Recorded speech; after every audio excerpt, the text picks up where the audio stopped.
Welcome back. Right now we are with singer, songwriter, composer, producer Siddhartha Khosla. He is joining the ASCAP Music Café for the Sundance 2021. Siddhartha, thanks for being here on Park City Television. Oh, I'm honored to be here. Thanks for having me. Really looking forward to talking with you. You have composed some favorite songs for some of my favorite shows, so looking forward to discussing this with you. But first off, you are a part of this Versed podcast with the ASCAP Music Café. Tell me a little bit more about that. Yeah, you know, I'm a proud member of ASCAP, and it's always an honor to be included in anything ASCAP is doing. And I know ASCAP has done such a wonderful job of promoting its composers and getting behind us and supporting us in any way we can. So I'm just honored to be part of the diversity panel and any of these sort of panels that promote, you know, the differences among us and how those can be strengths of ours that we use creatively in our work. And so it's really nice to be acknowledged in that way.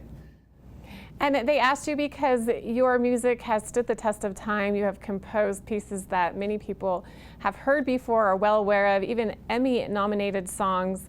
So before we get into that, tell me a little bit about your background. Did you always think that this is where you would be, where your career would go?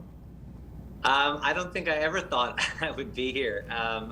You know, my story is my family's story. My parents came to the U.S. in the late 70s from India, and they were first generation. I was a first generation born American here, and when my parents came here, they kind of lived that quintessential immigrant experience where they came here with very little and they had to kind of, you know, figure out how to support a new family with very little money.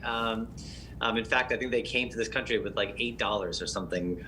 And so they ended up having to send me back to India, where I was raised by my grandparents for the first couple of years until my parents could afford to bring me back.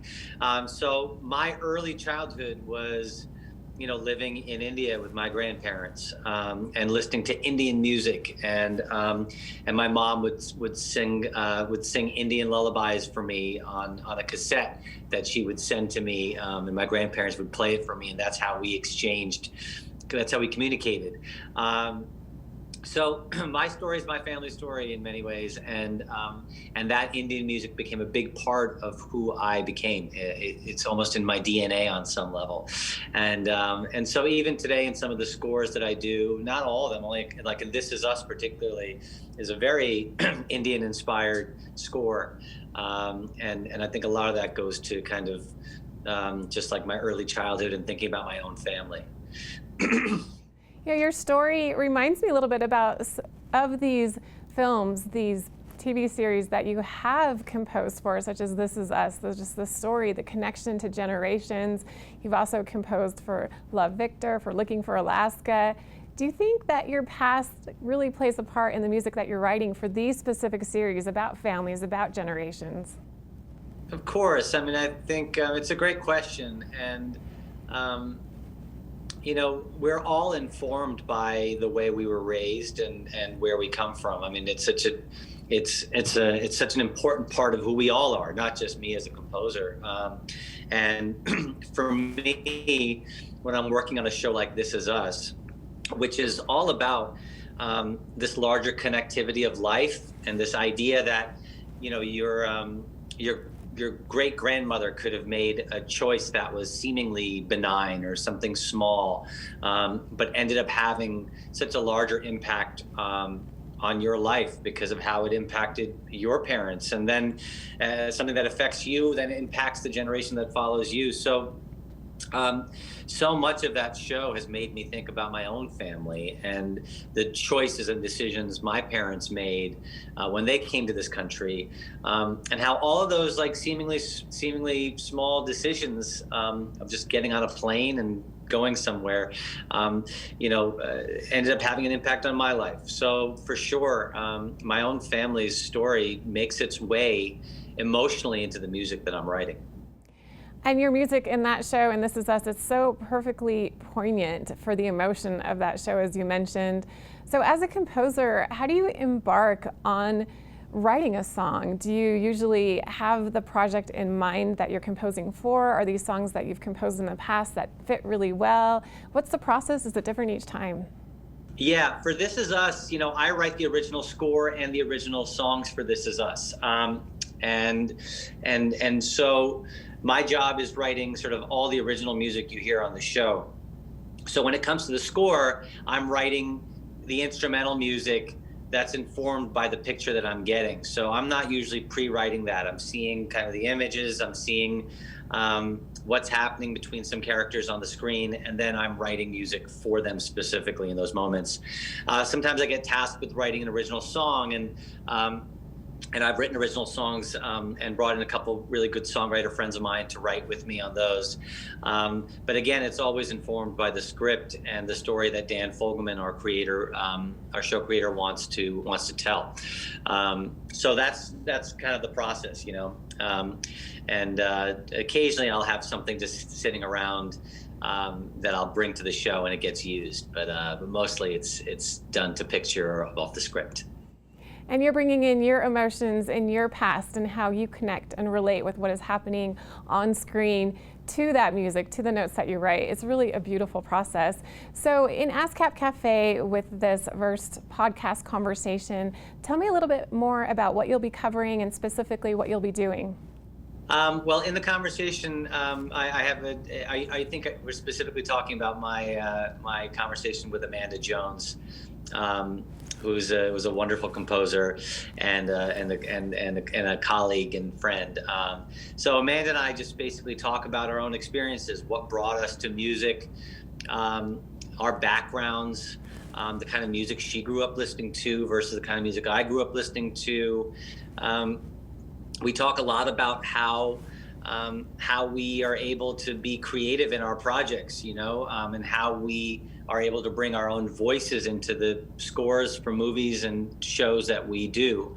For me particularly, the most important thing when you're working on a film or on a TV show is honoring the vision of whoever created the project, whether it's the writer, director, or the producer or showrunner. And nowadays, as we're seeing in music so much more than ever, I think it's important to have an original voice and original perspective in the tone and sound of what you're bringing, because ultimately that's what makes these projects feel really special and unique and original.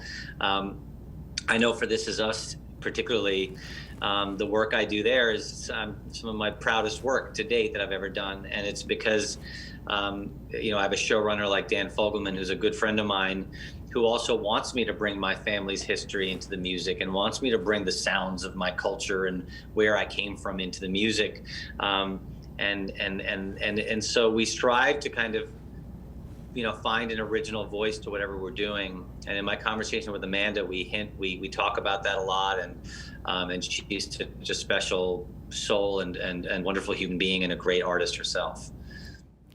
And I know that many people will be anxious to listen to this conversation, to learn from you through this conversation with Amanda. Who exactly is this for? Who do you recommend listening to this?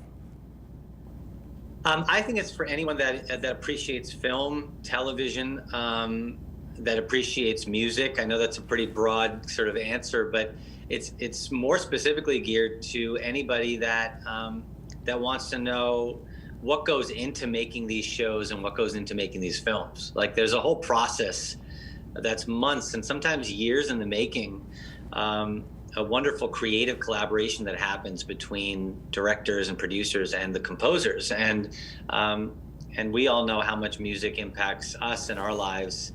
Some of my fondest memories from childhood are about the music that my grandparents played for me. Or about the music that my friends would show me and say, "Hey, check this out. What do you think?" And so much of the nostalgia of my childhood and life is framed by the music that was in those moments. And so it's important to kind of, anyone who appreciates the value of music and what it means in their own lives will appreciate this as well.